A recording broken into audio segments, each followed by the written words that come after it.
नमस्कार, सत श्री अकाल।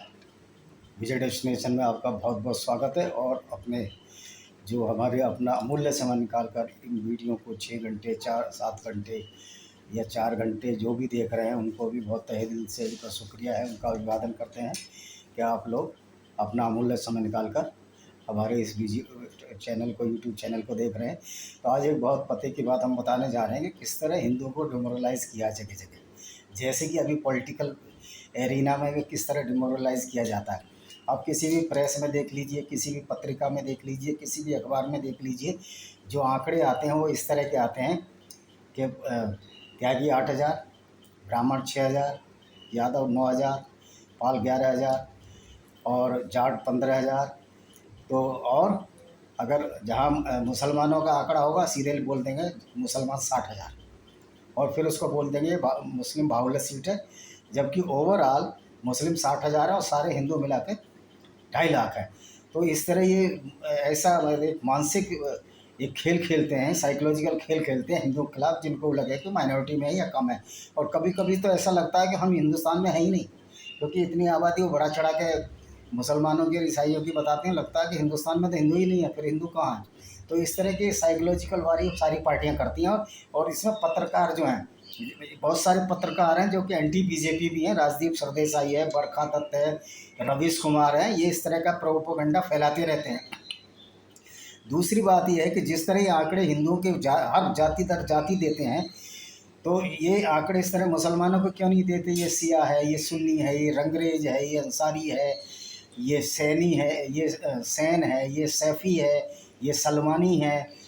ये आखिर ये सारे मुस्लिम हिंदुओं से ही तो कन्वर्ट है। तो उनके अलग अलग आंकड़े इसलिए नहीं दिए जाते, जिससे कि ये बहुत बड़ा कंस्पायरेसी है, हिंदुओं के खिलाफ कंस्पायरेसी। और ये कंस्पायरेसी की फंडिंग अरब से होती है, कम्युनिस्ट पार्टी कम्युनिज्म से होती है, चाइना से भी होती है, और इसकी फंडिंग होती है क्रिश्चियन मिशनरियों से, जिससे कि हिंदुओं को ये बताया जा सके तुम जातियों बटे हो, तुम कमज़ोर हो और तुम एक दूसरे को ऊंचा नीचा करते हो। वस्तुस्थिति ये है कि कुरान की मान्यता के हिसाब से मुस्लिमों के 73 फ़र्क़े हैं, और उसमें से एक ही फ़र्क़ा सो कॉल्ड जन्नत या स्वर्ग या हेवन में जाएगा। और तो ये कौन सा तबका जाएगा, तो इनमें आपस में भी लड़ाई होगी। और उसके बाद जो 73वां फ़िरका है, फिर उसमें भी लड़ाई होगी, कौन इंसान सबसे पहले जाएगा। तो लास्ट में एक ही इंसान जाएगा, और एक इंसान का क्या, ऊपर वाला सिरा नीचे वाले से कहेगा मैं पहले जाऊंगा या तू पहले जाएगा। ये कुछ बात नहीं है, सिर्फ लड़ाने की बात है। वहाँ इतने फ़िरके, इतनी लड़ाइयाँ हैं। और देखिए सिया सुन्नियों की लड़ाई, अहमदियों को मुसलमान नहीं मानते ये। और क्रिश्चियनिटी में भी बताता हूँ, रोमन है, कैथलिक से इनमें आपस में झगड़ा होता रहता है। प्रोटेस्टेंट हैं, सीरियन ईसाई हैं, बहुत प्रेस बाइटन्स हैं।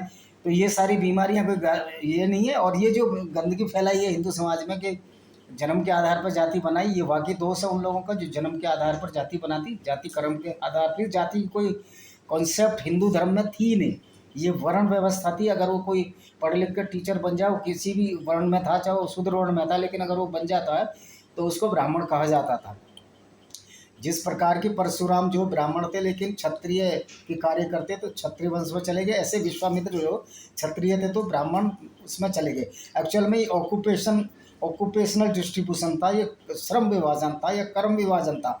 लेकिन कुछ लोगों ने फ़ायदे के लिए अपने को जन्मना जाति बनाने लगे। ये इसी वजह से ये हमारे जो वैदिक सनातन धर्म की परंपरा को इन्होंने छोड़ दिया, उससे इनका पतन होना शुरू हो गया। और मायावती जी आज कहती हैं कि मुख्तार अंसारी जी को हम टिकट नहीं देंगे क्योंकि वो एक माफिया गुंडे हैं। इनके मुख्तार अंसारी के बड़े भाई अफजाल अंसारी ये गाजीपुर से सांसद हैं बीएसपी की टिकट पर।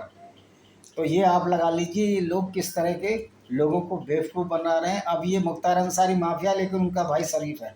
जबकि हमने उनके भाइयों के टीवी चैनल पर ये सुना है कि जब छोटा भाई हमारा मुख्तार जेल में है तो हमको ईद और दिवाली जो भी है वो अच्छी नहीं लगती है।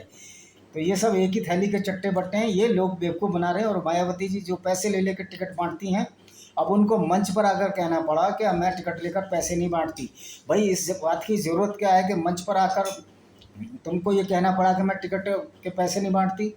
अब शशांक शेखर जब आपने चीफ सेक्रेटरी बनाए थे, तो शशांक शेखर ने ही बताया था कि आपकी सैंडल लेने के लिए बॉम्बे हवाई जहाज़ जाता था। 1,000 रुपये एक सैंडल के लिए आप लाखों रुपए खर्चा आता था। आपने ये मूर्तियाँ बना दी, मूर्तियों की जगह अस्पताल बना देते उस। तो अभी आप बोल रही हैं कि ये मूर्तियाँ अगली बार हम नहीं बनाएंगे, तो इस बार ही क्यों बनाई? और जीते जी आपने अपनी मूर्ति बना दी। दूसरी बात है, मायावती जी ब्राह्मण बनी है और इनको राजपूतों गाली देती थी कि तिलक तराजू और तलवार नहीं चलेगी, ये सरकार, इनको मारो जूते चार। तो मैं कहता हूँ इन जातियों में देखिए, नंद कुमार बघेल जो है, जो भूपेश बघेल के पिता हैं, उन्होंने एफआईआर करा दी जब ब्राह्मणों के लिए कुछ बोला यूपी में, और उनको अरेस्ट करा दिया। वो पिता ने अरेस्ट करा दिया, बेटे ने अरेस्ट करा दिया चीफ मिनिस्टर ने कि कानून सबके लिए बराबर है, वो आज जेल में है। लेकिन मायावती ने इतनी गालियाँ ब्राह्मणों को दी हैं, काशीराम ने दी हैं, इनके बहुत सारे लोगों ने दिया। इनके खिलाफ ना कोई ब्राह्मण एफआईआर करा रहा है, ना बनिया करा रहा है, ना राजपूत करा रहा है। कानून तो इनके लिए भी बराबर है ना। तो आप इनकी भाषा देख लीजिए, जब ये सत्ता में थी किस तरह बोलती थी। अब इनके सुर बदले हुए हैं क्योंकि ये फंसी हुई हैं कई घोटालों में। इनका जो भतीजा है उसने कई एकड़ नोएडा में ज़मीन घेरी, उसको अब कैप्चर किया योगी जी ने, और सारे इनके घोटाले मिलेंगे। और इन्होंने दलित भाइयों को, दलित की राजनीति करते हैं, उनको बेचारों को दिया है? कुछ नहीं दिया। नौकरियों का रिजर्वेशन पहले से चला आ रहा है। और इनके गाँव में ही चले जाइए, इनके गाँव में ही लोग इनके खिलाफ हैं।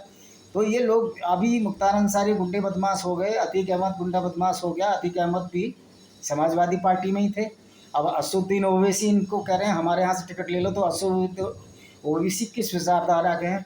और वो सीता और राम इनको भी सब उल्टा सुल्टा बोल के चले गए। और राम की तुलना आप नहीं कर सकते, मोहम्मद से भी नहीं कर सकते। राम तो एक ऐसे व्यक्ति थे जिनका एक आदर्श था, इसलिए मर्यादा पुरुषोत्तम राम कहा जाता है। पहले अपनी गरेबान में झांक लेना चाहिए दूसरे की गरेबान से। और ये जो पत्रकारिता है, जो जिसको पीली पत्रकारिता कहते हैं, पत्रकारिता, ये खाली हिंदुओं को डिमोरलाइज कर रही है। इनको फंडिंग बाहर से हो रही है, इसके प्रूफ है। और मोदी जी ने ये सारे बंद करा दिया, इसलिए चिल्ला रहे हैं कि मॉब लिंचिंग हो रही है। मॉब लिंचिंग सनातन वैदिक धर्म में तो मॉब लिंचिंग है ही नहीं। इसलिए नहीं है मॉब लिंचिंग कि वो तो कहते हैं कि सारा जो है वसुधैव कुटुंबकम, सारा संसार ही हमारा कुटुंब है। और सब भवते सुखा मया, सब भरते नियामया भवेतु निरामया। और सारे सुखी हों और सारे संसार में सब निरोगी हों। और ये जो मॉब लिंचिंग है ना, ये कुरान में जो आयते हैं, जो लोग बोलती हैं काफिर है, ये वाजिब कत्ल है, इनकी स्त्रियों के साथ रैप करो, ये माले गनीमत है, माल लूट लो, मंदिर तोड़ लो। तो ये मॉब लिंचिंग का जो सबसे बड़ा रिटन डॉक्यूमेंट है कुरान है। ऐसा नहीं है कि बाइबल में भी है, लेकिन बाइबल में इतना नहीं है। और बाइबल में जो क्रिश्चियन है अब उस चीज़ को फॉलो नहीं कर रहे हैं, कम से कम उन्होंने अपने अंदर सुधार लाया। लेकिन ये अभी भी 7वीं सदी के हिसाब से जी रहे हैं। तो हिंदू भाइयों, मेरी यही अपील है कि इन पत्रकारिता की बातों में मत आओ। और ये जो पत्रकार लिखते हैं कि ये मेजोरिटी इसकी है, उसके इस चक्कर में मत आओ। सारे हिंदू एक हो जाओ, नहीं तो तुम्हारा अस्तित्व, ये लास्ट लड़ाई आप लोग लड़ रहे हो। आपका अफगानिस्तान से लेकर बर्मा तक इस धर्म का राज्य था, आज सब टुकड़े टुकड़े होकर छोटे छोटे पट गए हो। हिंदुस्तान तुम्हारा आखिरी टापू बचा है। अगर यहाँ भी आप एक नहीं हुए तो क्या अरब की खाड़ी में या बंगाली खाड़ी में जाएंगे आप लोग? तो सबसे पहले धर्म है, आप धर्म की रक्षा कीजिए, तभी आपकी रक्षा होगी। नहीं तो आप माइनॉरिटी में चले जाओगे। सुब्रमण्यम स्वामी ने बोला ये कि 30% जहाँ ये मुस्लिम हो जाते हैं वहीं परेशानी पैदा करते हैं। ये तो प्रूफ डॉक्यूमेंट है। और जो सारा जिहाद वाद चल रहा है तालिबान का, ये सब इनका है कि निज़ाम मुस्तबा लाना है और इस्लाम को बढ़ाना है, और कोई बात नहीं है। अगर ये बोलते हैं कि भाईचारा हो सकता है, कभी भी कुरान तो कहती नहीं यहूदियों से, क्रिश्चियनों से और जो बहुवेदवादियों से भाईचारा करो।